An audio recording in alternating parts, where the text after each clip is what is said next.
Hey, it's Johnny Jet. Welcome back to my podcast YouTube channel. If you're not a member, please subscribe. Today we have Adam Parken, who is an American from Texas, which is why I'm wearing my hat.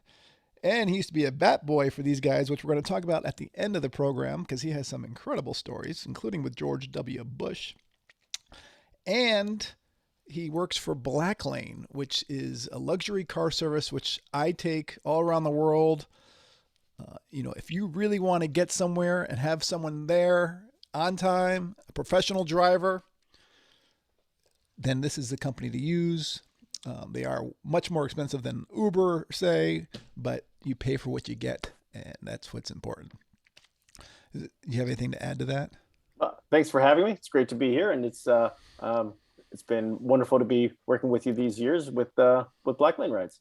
Yeah, so I invited Adam to come on for multiple reasons. One, he's a great guy. He's got these baseball stories, but he's an American that lives in Germany, and he was just traveling around Europe. Or you went to Poland. Did you go somewhere else besides Poland? Yeah, Poland was in March, and then in April we went to Antwerp, and then we did some day trips to the Netherlands and within Belgium. So, what's it like right now traveling around Europe? I mean, are people?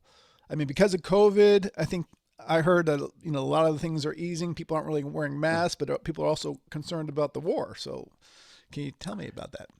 Yeah, so I'll start with Poland because that was in March, and going further east, of course, we went to Poznan. It was our family's first time there. It's a pretty short train ride from Berlin, and so surprised it took so long. And can highly recommend Poznan as a destination. It was great for a weekend.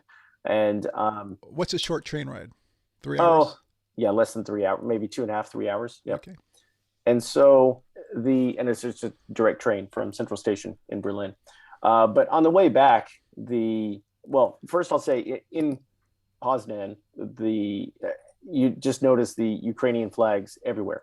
For every Polish flag, there was at least one Ukrainian flag. On many of the government buildings they were flying, or cultural institutions, at least there were many Ukrainian flags everywhere. And clearly that was just, the top of mind with what daily life in the city.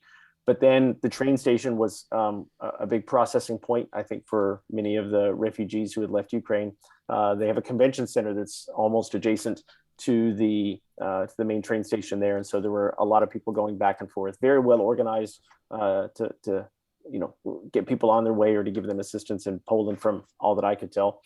And I think what's most striking about the trip was that on the train ride back to Berlin, our family, my guess is we were about the only people in our car that actually had paid tickets. Everyone else were refugees from Ukraine, and it was all women and children, except for there was one man in our car who was clearly over 60 years old, but otherwise it was just women and children. And that was just our car. I presume the other cars on the train were the same, but yeah. And did you speak to any of them?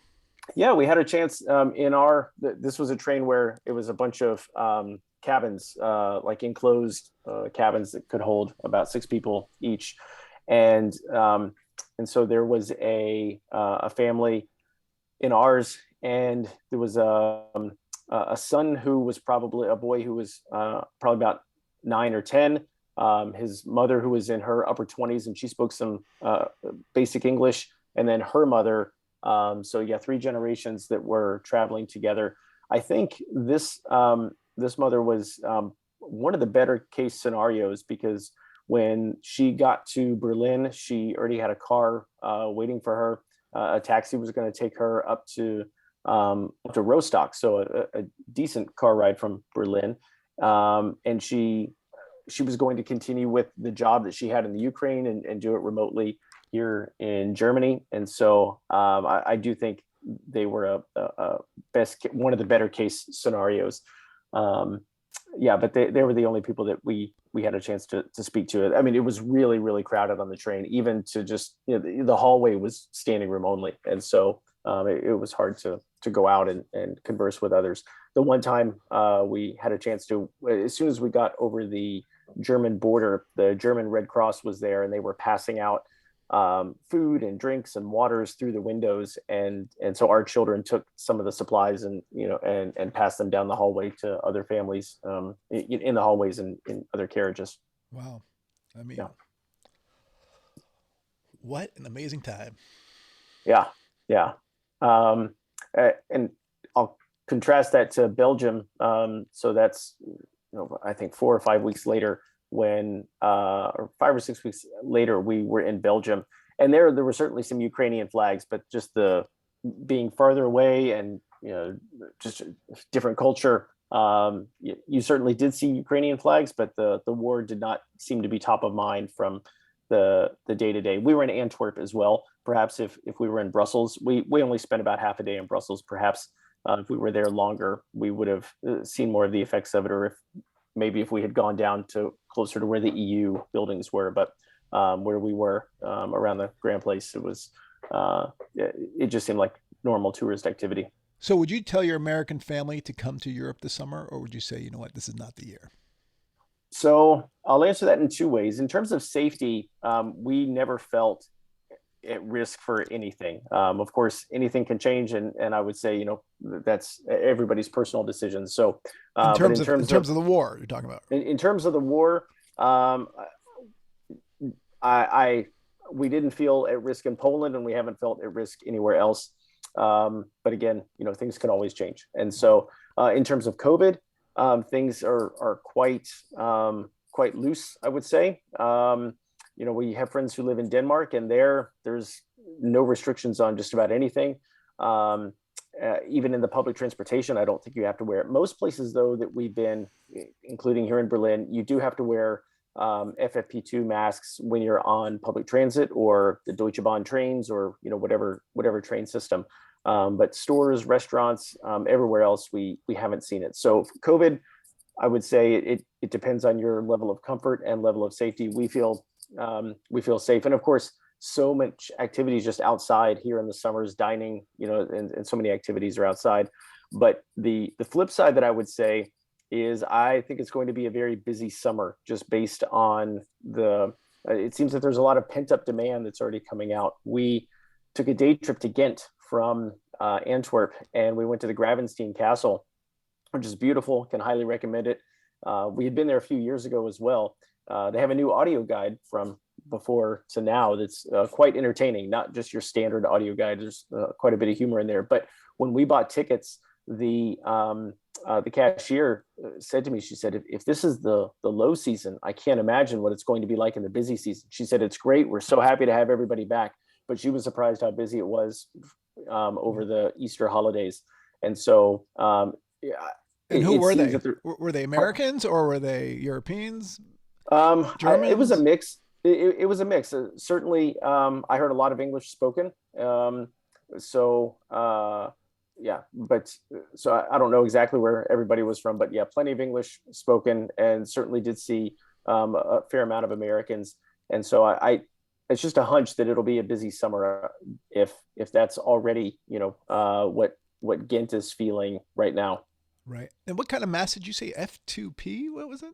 FFP2. It's okay. the N95 of Europe, or what is that? Yeah, yes, I think so. Yeah, so it's just a medical grade mask. Yeah, so not just a cloth mask. It needs to be the medical one. Yeah. Okay, so the blue surgical one. Yeah, or maybe I've always worn upgrade. just the. Yeah, I think we always wear the ones that have the seal. So either KN95 or yeah. The N95 are the ones with two straps that go around your head. That's like the heavy duty one. Yeah, the most common ones here wrap around each ear. Okay, yeah. It's probably like the KN95. Okay. Which doctors recommend here as well. I mean, number one choice is N95, they would say, and then they'd go down to KN95. Okay. And I wear the KN95 when I'm on a plane. Yep. But in Germany, you don't have to wear a mask on the planes now, or do you? Or you haven't flown? Let's see. I flew in March, and we still had to wear them. Okay. I flew from Berlin to London to the States, and it was right when they had extended the mask. The U.S. had extended the mask mandate one more day, but the UK had dropped all the mask requirements. But because we were coming from Germany, we had to, on the Germany to London flight, and then we had to from London to the U.S. because of the U.S. still had the I mandate. see. And were the flight attendants actually enforcing it? There were, and I didn't see any. Okay. Yeah, I didn't see anyone protesting. And what airline was that? Was that a European airline? British Airways? It was British Airways. Yep. Okay. All right. So, so you would say, hey, this is a good time to go, or you wouldn't say don't go. It all depends on your personal Correct. safety. Correct. And just be prepared for crowds. I mean, I think you could go to some secondary destinations that might not be as busy, but I would expect, Paris and Rome and London and, your big sites to all be very crowded this year. And are things getting more expensive like they are here? I mean, I heard inflation is happening all around the world because of the war, among other things. But is it more expensive there or no? I think some things are. I think some of the basics in the grocery stores, some of the flour and oil has gone up a little bit. There were some shortages just for a week or two, but it seems that that's all rebounded now. But no, you certainly do see some inflation. I mean, gas here is, I would say, roughly $9 a gallon. So that's, I mean, it's typically higher than How much anyway. was it a year ago? Same price? I mean, Europe's always been expensive for gas. Sure. If I had to guess, I would say 7. I don't have a car, so I don't know for sure, but gotcha. yeah, I see the signs and try to do the conversion in my head too. Well, I'm paying $6, almost $6 here in California, but I think the national average right now is like $4.89 or something. Okay. I did have one other thought, though, just in terms of how busy some of the tourist sites might be. The one caveat that I would say is I have not seen many tourists from Asian countries yet. And so I would expect, the pent up demand from the US to come this year. But if China and Japan and others don't open, there's still that's a huge amount of tourists that come to the European cities, and so perhaps that would depress some of the demand that you would otherwise have. Although I think Japan's opening July 1st, I think I just read. Okay, but that can change, and yep, we'll see. But I have noticed that too when we went to Hawaii last month. There were not a lot of Asians, and the hotel industry was saying they were really hurting for Japanese. But the governor of Hawaii was just there. Actually, I think he's there right now trying to promote tourism because they're opening up. Okay. So they're coming. Yep. So how about with talks of like nuclear shelters and stuff? Do you hear that? Your friends are they worried? Or like, do we need to have a shelter or anything like that? I haven't heard anything about that. Okay. Not in Germany. I didn't hear anything about that in Belgium. No. Okay, good. One of my friends was telling me, but he lives here. Okay. All right. So any tips for people this summer? I mean, going to Europe, anything that would be different than previous?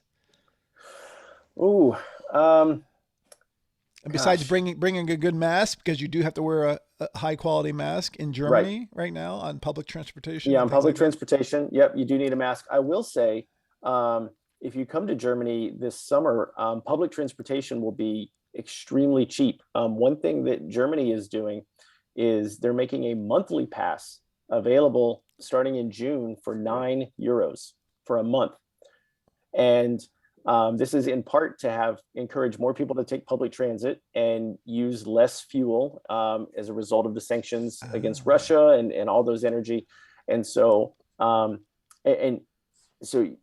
this does not count for the Deutsche Bahn intercity trains, but for all of the, within Berlin, the subway and the buses here, €9 for a month. And I'm quite certain that's the same for Munich and for Stuttgart and for, I believe it's a nationwide program. So that's just one benefit. I mean, before I think a day pass for one person would be €7, €7 or €9 in Berlin. Great deal. Yeah. And so now, that'll be for a month, €9. So would that be the same for like going from the Frankfurt airport into downtown or? I think it would cover all those things. Now, it's not as comfortable as a Blacklane, of course. I do have to say that, but but yes, the all of the public transit, it will be very, very affordable starting in June. And I it's mean, been it's affordable anyway, but I mean, this is an amazing deal. right.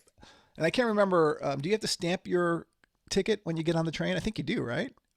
Usually you do. Yes, you have to validate it. The I'm not machine. sure. I'm not sure from the machines though how they'll sell the monthly pass. But yeah, I would presume you would have to get it validated, and then Okay. once it's validated once, then you're fine. And have you ever received a ticket for not validating yours? I have not. So I have always traveled. One time I forgot, and I jumped off the train, validated my ticket, and then jumped back on. I see. Uh, okay, good to know. I remember one But time I've seen many people pulled off though. they pulled off, or they're fined right there, right? Is it like 30 Yeah, euros? What's the fine? I think it's 60 euros now. 60. If Oh, you, I think it was 30 yeah, back when I was there. no, and so yeah, they'll pull people off the train, charge them right there. Yep. Well, okay. Don't mess around. That is one No. tip. Americans aren't used to that, using that validation machine. So, Right, because you can just walk on. At least, right. yeah, here in Berlin, you just walk on. There's no turnstile beforehand, and so yeah, you have to have it ahead of time. Okay. And the machines are all near the tracks.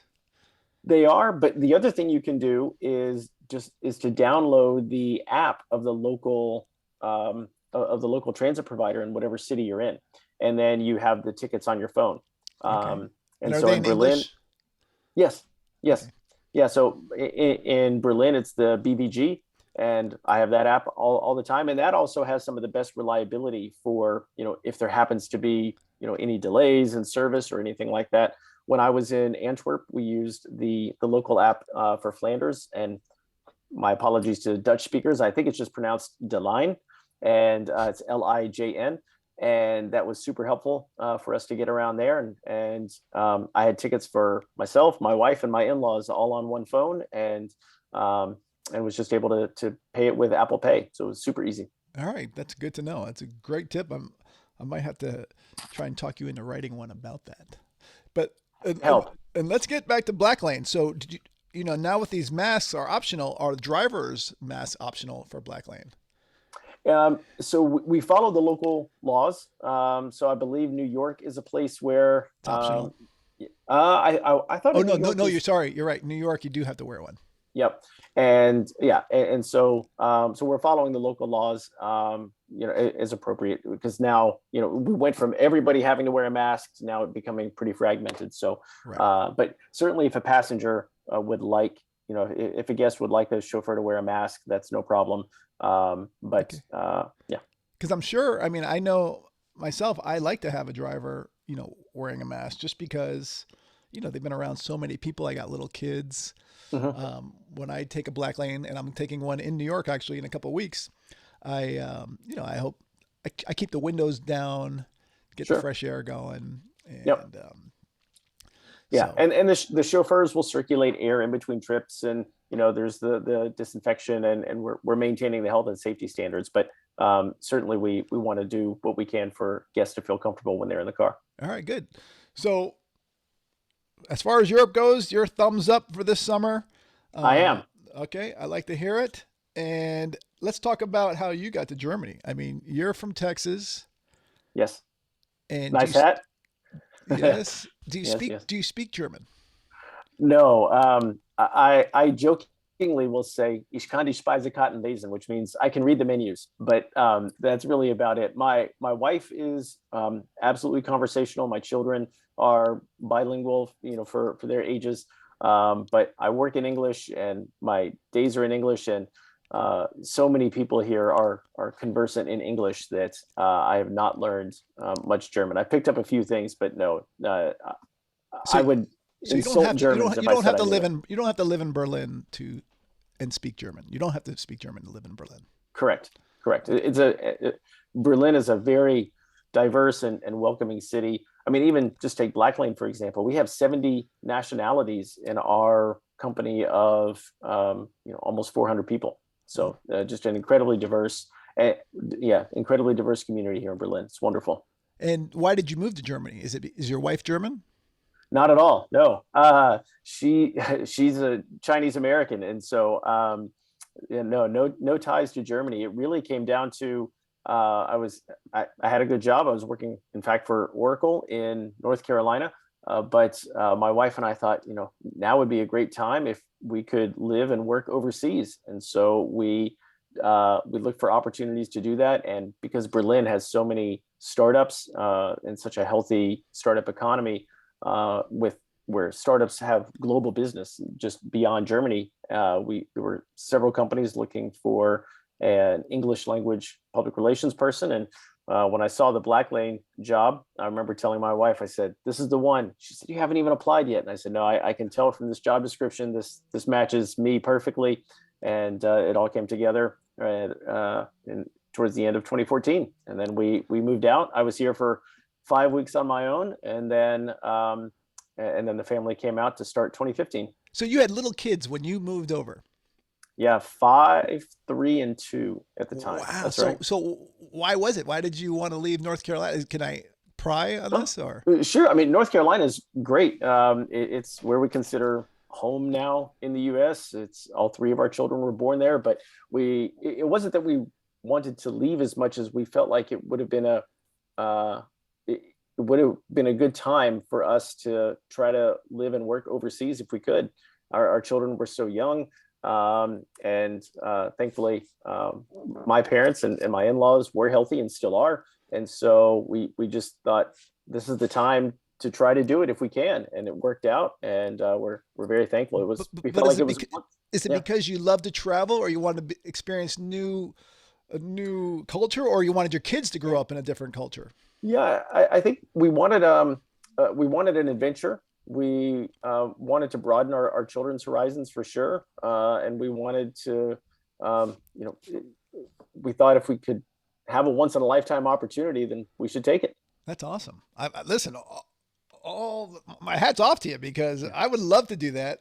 I don't think I could get my wife to do that right now. Although she'd go to Canada where she's from, Sure. but I would love to move to Europe or Asia or Australia. Yep. But she's like, I don't want to go that far away from her family. But Right.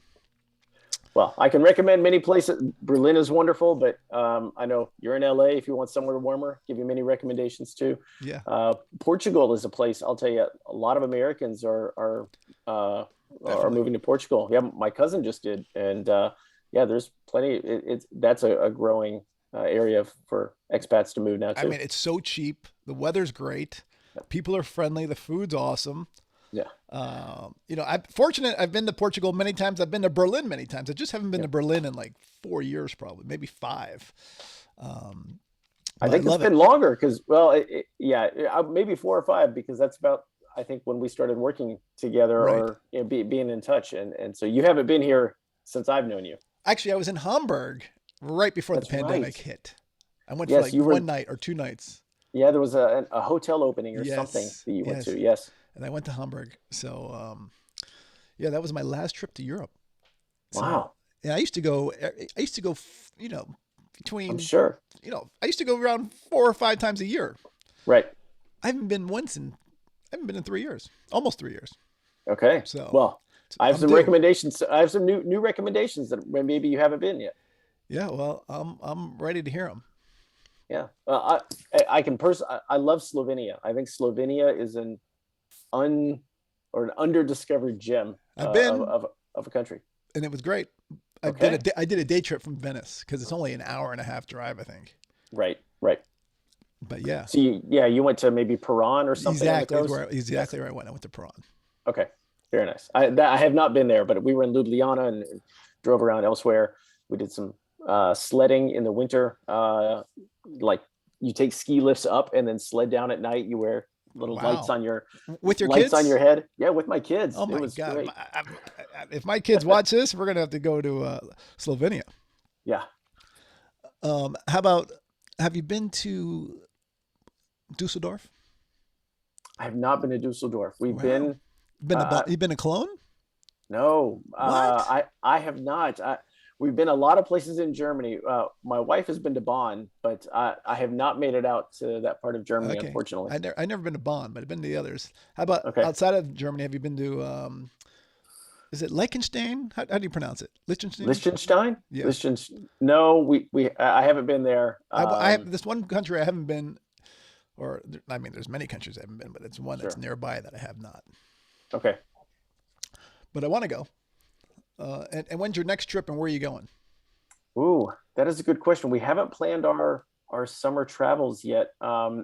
There's some long weekends coming up, and so I might try to see my cousin in Portugal, or my first trip when I moved here was to Venice, and haven't been back since. And so it's been 7 years since I've been there, and I would love to go back while my kids can walk instead of having to push them along in a Yes, stroller. I bet. And so yeah, but no plans yet for the next trip. Okay. And let's get back to the baseball. So, Baseball. you know, Adam is a big baseball fan. He's a Rangers fan. I'm a Yankees fan, and I should rub it in a little bit that we did take 2 out of 3. Almost no hit the Rangers I yesterday. mean, that was amazing. Yeah. Nestor, this guy, I couldn't believe it. I can't believe the Yankees can't hit. But anyway, the guy didn't get the win. You were a bat boy for how long?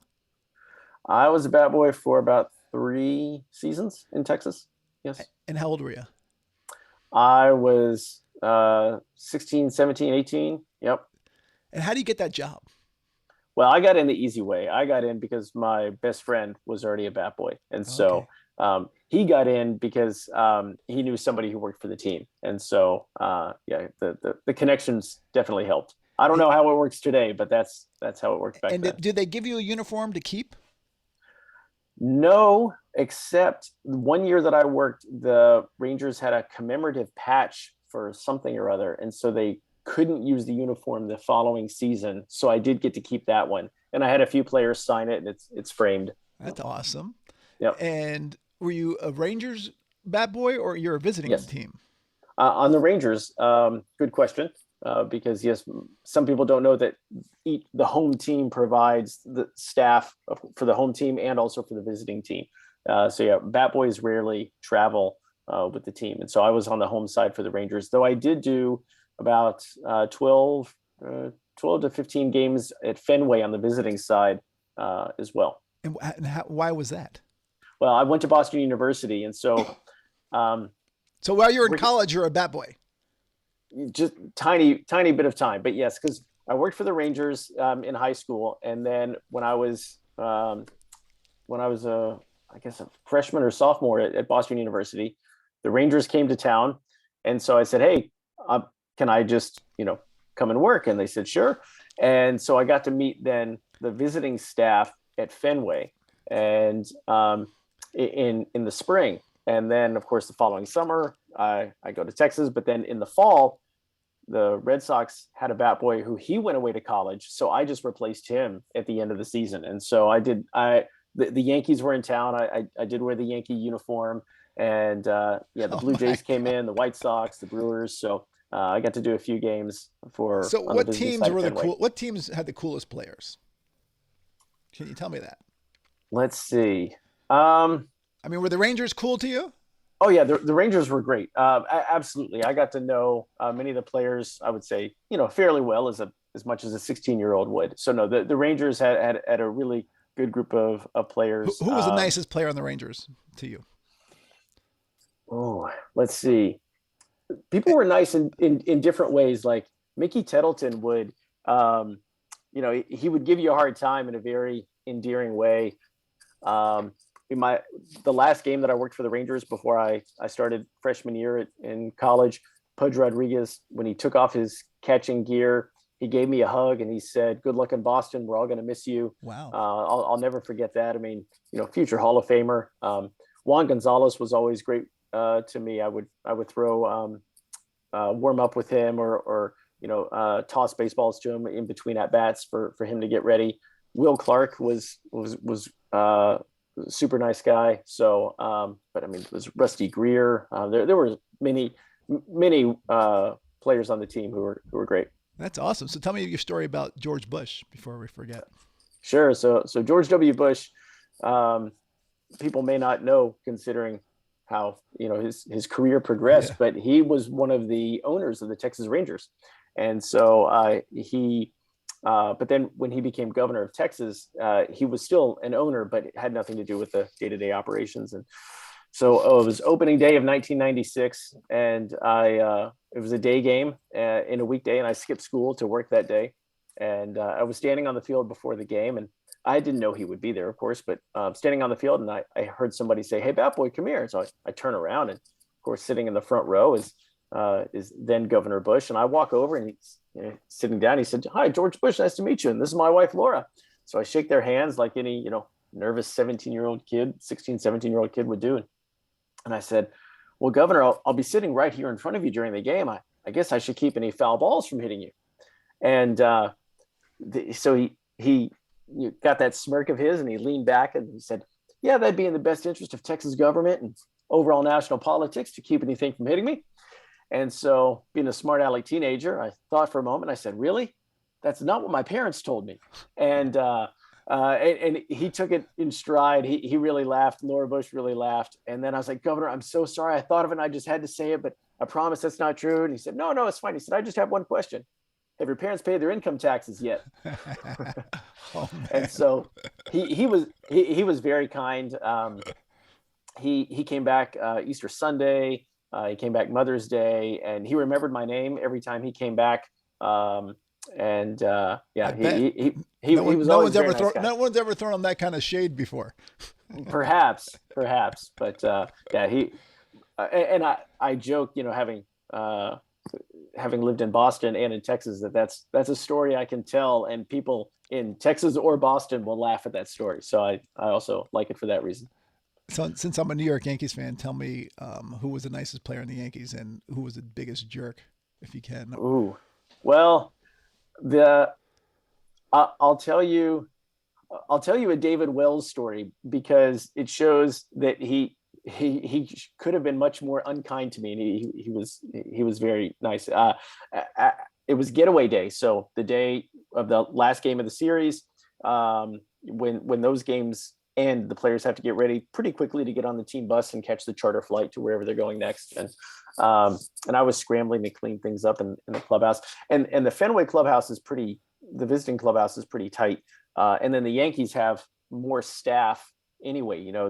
They have more masseuses and trainers and translators. At the time, I think Arabu was on the team, so there are translators, and there's more media, and so it's very cramped. And I was quickly going, and I took a cup, and I threw this cup in the trash can, but it's one of these taller trash cans, and there was already other trash in it. So, and the cup was mostly full of Coke or something. And so then when the cup hit in the trash, then the Coke swirled out, and it hit David Wells in the face and on his shirt. And thankfully it was a dark shirt, but he took a deep breath. And then there were a couple of journalists who turned around, and I thought David Wells might make me one with his locker. I felt so terrible. I ran to get a towel, and I apologized profusely.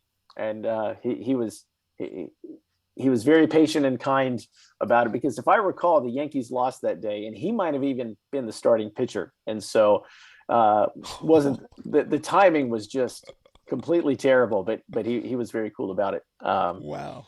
Yeah. Well, you got lucky. I did. I could have read about you in the New York Times, yeah, or at least the New York Post. Yeah, there would have been a great headline, I'm sure, on the Daily News or something. Yeah. All right. Well, Adam, you got to write a book about those stories. I mean, I told you that once before, and I really believe it. I would love to read it. I think I've forgotten all the best stories, though. The stories that would sell a book now, I don't even know if I would remember them. I remember you told me one about brass knuckles. I don't know if you can talk about that one, but no, probably not today. Maybe next time. Yeah, did not come from the Texas Rangers or the New York Yankees. I'll absolve both of those teams publicly. Okay. All right. Nothing to do with either of them. All right, Adam. Well, it was great talking to you, catching up, and thanks for all your advice and your tips. And where can people find you? Well, Blacklane? Yeah, let's go to Blacklane's more interesting than I am. So yeah, go to any of the socials, Instagram, Twitter, LinkedIn. You can find us all there. Instagram, I think, is our most popular. There's pictures of our service, and we work with people, and they send us nice pictures of when they use this. So yeah, that'd be the best place. All right, great. And then of course blacklane.com, and we have an app. Yes. All right. I'm on both of them often. Wonderful. Adam, thanks again. Best to your family, and I hope to see you in Europe sometime soon. That'd be wonderful. Love to have you. Thanks, Johnny. All right, take care. You too.